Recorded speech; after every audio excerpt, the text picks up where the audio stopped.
Now, in your opinion, what does separate winning companies from others who are just, modeling along? What's some of the key differentiators?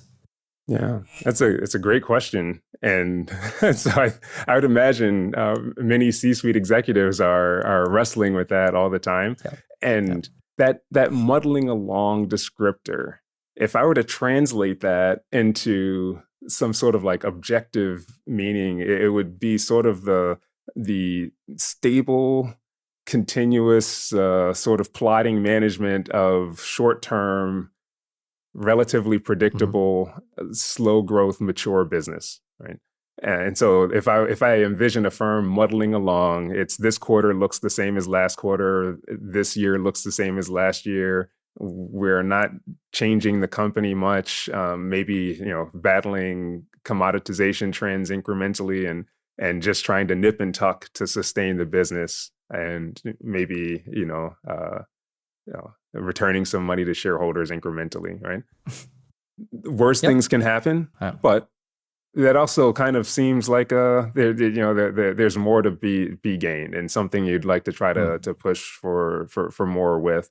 And maybe just by way of anecdote, one of my sister's high school friends was working at a very large consumer electronics company, and this is about 20 years ago, and was talking about a big project they were working on for an electronic connected watch, and you'd have to charge it every day.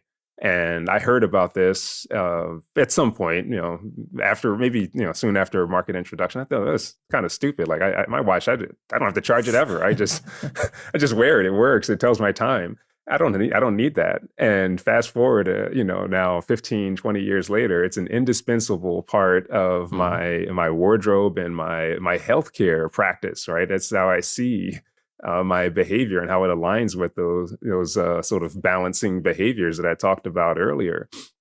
And so, to contrast with muddling along, there's this practice of deliberately investing in opportunities that are unseen, and having the conviction to work on those for sometimes years before having the fruits showing up in the financial outcomes.